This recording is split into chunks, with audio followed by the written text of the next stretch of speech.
Hola amigos, tengan todos ustedes muy buen día. Bienvenidos a este segundo programa del jueves 11 de junio de Fútbol para Crecer, con quien les habla Fernando Roffo. Antes de entrar en la respuesta de nuestro Te lo dejé picando del programa pasado, vamos a una pregunta que nos hicieron varios oyentes. ¿La acción a balón parado contempla dentro de ellas al pique o bote a tierra? La respuesta es no. ¿Por qué no la contempla? Porque como bien dice la palabra, acciones a balón parado. El pique o bote a tierra no es una acción a balón parado, a balón quieto.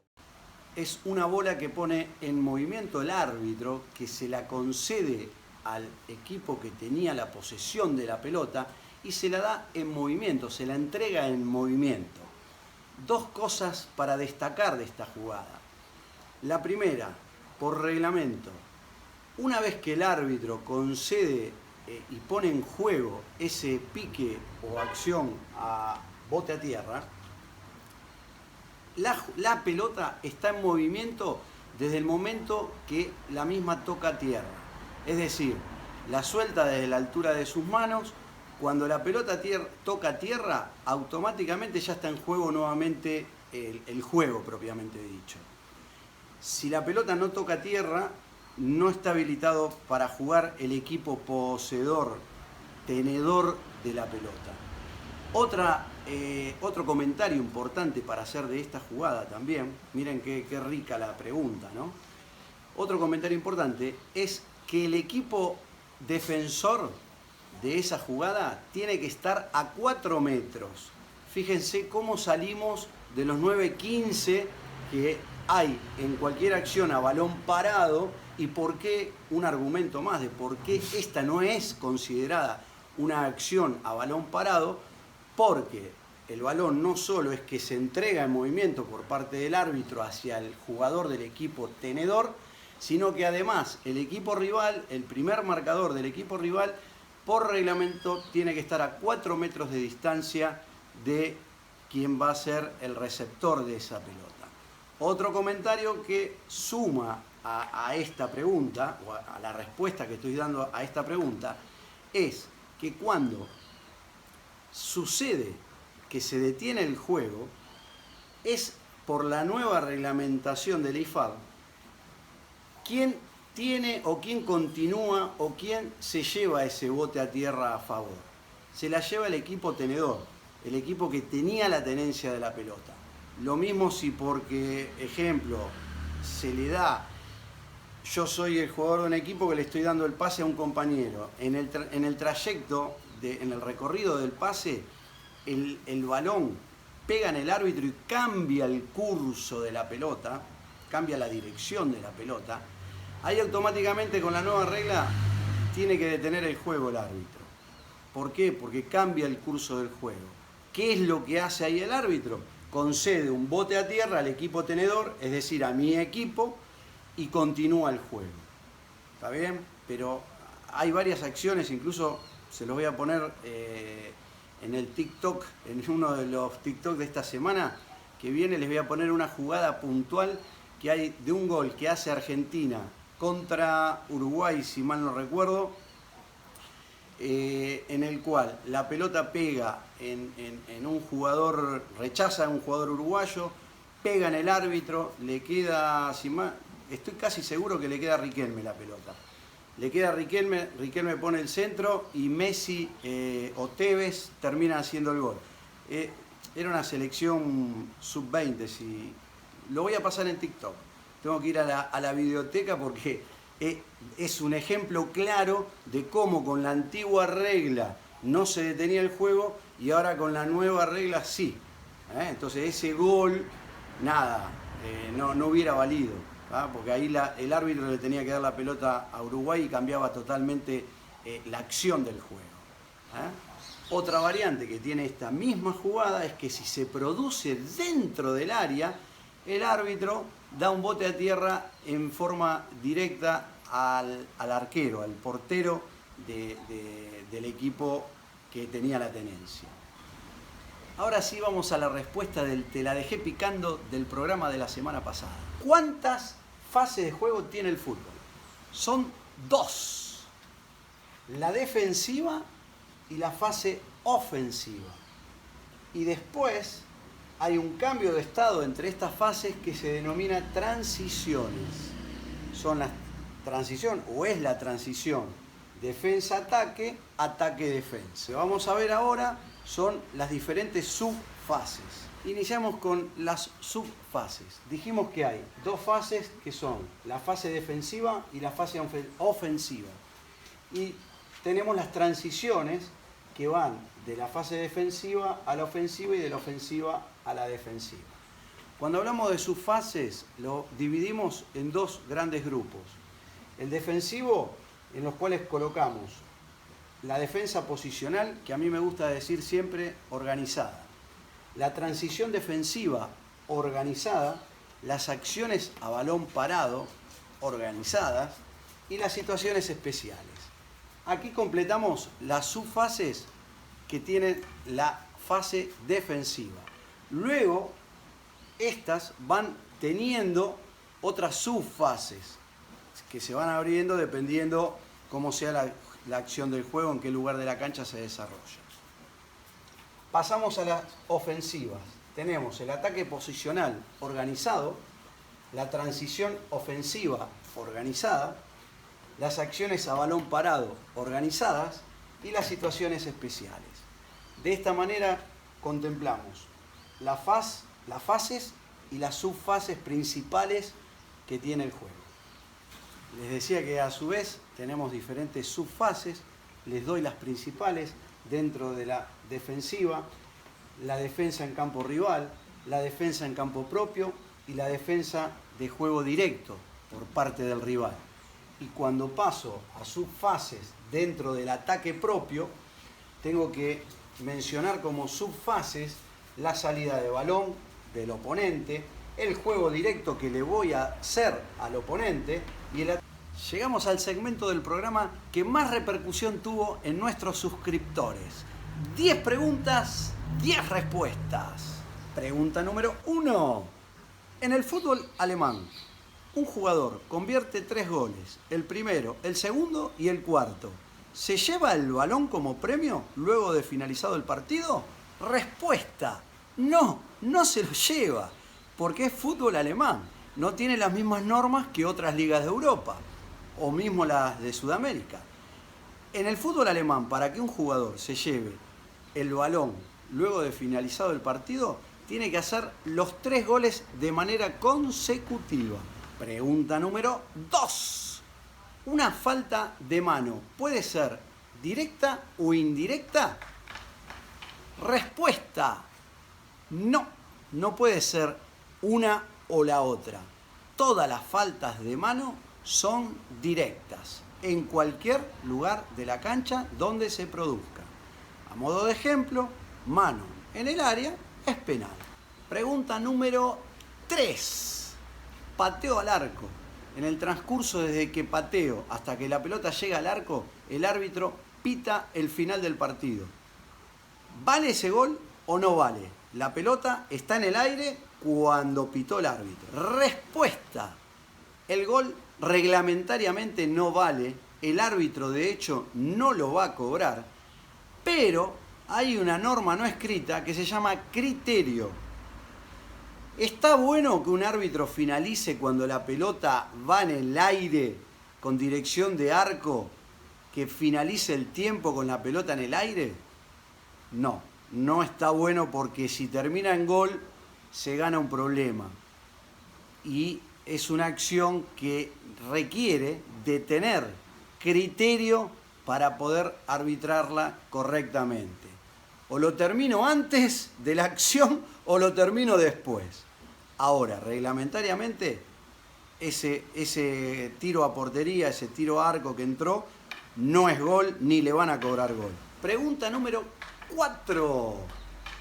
A ver si saben bien el reglamento. Le doy un pase a mi arquero con el pie, normal, un pase para atrás para que él salga jugando. Mi arquero se ve comprometido por el delantero contrario. Intenta patear la pelota y le erra cuando patea la pelota. Con tanta fortuna que reacciona, gira y se tira arriba de la pelota tomándola con las manos. ¿Vale esa jugada o no? Respuesta, sí señores, vale esa jugada, porque no hay acción premeditada de sacar ventaja. El arquero intenta rechazar la pelota, le erra y a partir de ahí, a partir de esa acción, puede tomar la pelota con las manos. Es bueno que sepan esto porque se van a evitar de pedirle muchos reclamos al árbitro. Ténganlo presente, recuerden esta acción porque es poco común, pero es frecuente. Es más frecuente de lo que parece. Pregunta número 5. Tengo un lateral a favor de manos, lo ejecuto, se la paso a mi arquero, le erra y la pelota entra en el arco. ¿Es gol o no es gol? Respuesta, no es gol. No la tiene que tocar. Si entra en el arco, automáticamente el árbitro debe cobrar tiro de esquina. No existen en el fútbol los goles con la mano. No se cobran, no son reglamentarios. Pregunta número 6.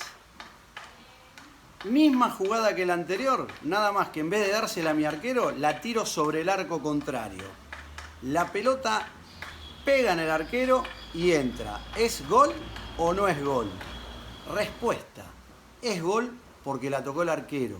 Lo mismo si la hubiera rozado o tocado cualquier otro jugador, sea propio o del equipo contrario.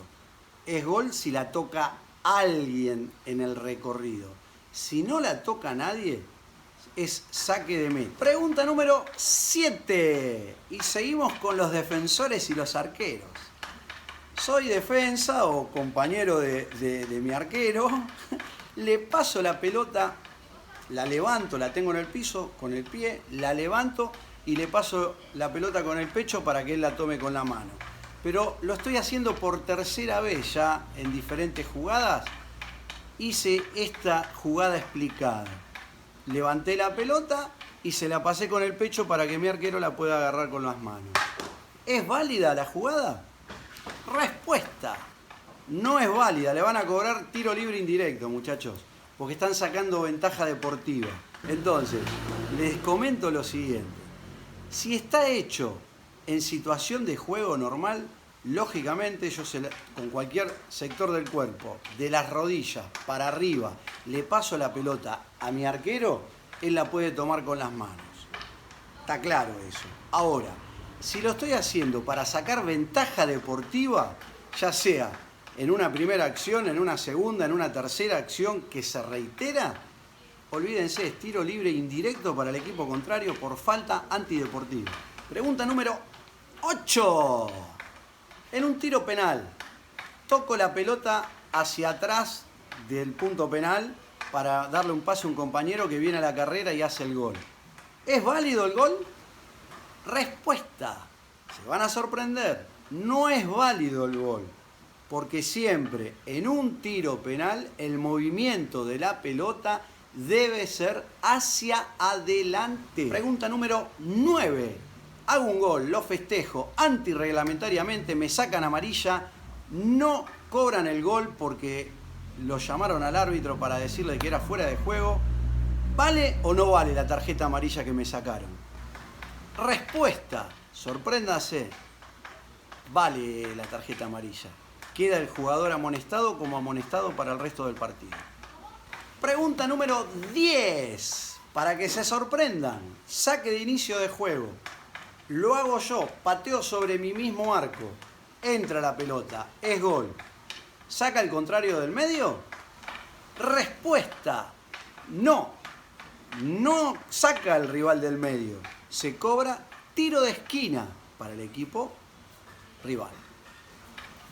Queridos amigos, les quiero dar una sugerencia que entiendo les va a ayudar y mucho para poder seguir progresando en esto de jugar al fútbol.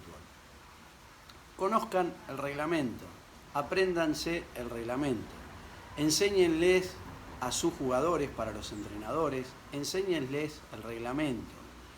Hagan trivias de preguntas y respuestas con cosas específicas del reglamento. Hay muchísimo desconocimiento por parte de los jugadores en general, hablo tanto del fútbol amateur como del fútbol profesional, que desconocen el reglamento, los cambios que se van produciendo, las situaciones que parecen mínimas, pero que cuando realmente ocurren en un partido son determinantes. Entonces yo tengo que saber como jugador qué es lo que estoy reclamando, a qué estoy jugando, cómo se juega, cuáles son las reglas, en definitiva, del juego. Yo sé, estoy seguro que ninguno de ustedes va a jugar a la generala sin saber cómo se juega. Bueno, llévenlo esto al juego del fútbol y es exactamente lo mismo. O sea, no debemos jugar al fútbol sin conocer el reglamento. Instrúyanlos, prepárense, pregunten, busquen, no busquen cualquier cosa en internet, vayan al reglamento de la IFAB, que es el que les va a dar la última actualización, todos los puntos del reglamento, todo. Pero que sea el reglamento de la IFAB, no porque lo dice internet. ¿Se entiende? Vayan a fuentes confiables. Pero la sugerencia es, enséñenles a sus jugadores y a sus hijos el reglamento del fútbol. Llegamos al final del programa y no puedo dejar de dejártela picando hasta el programa que viene para que la claves en el ángulo. Pregunta.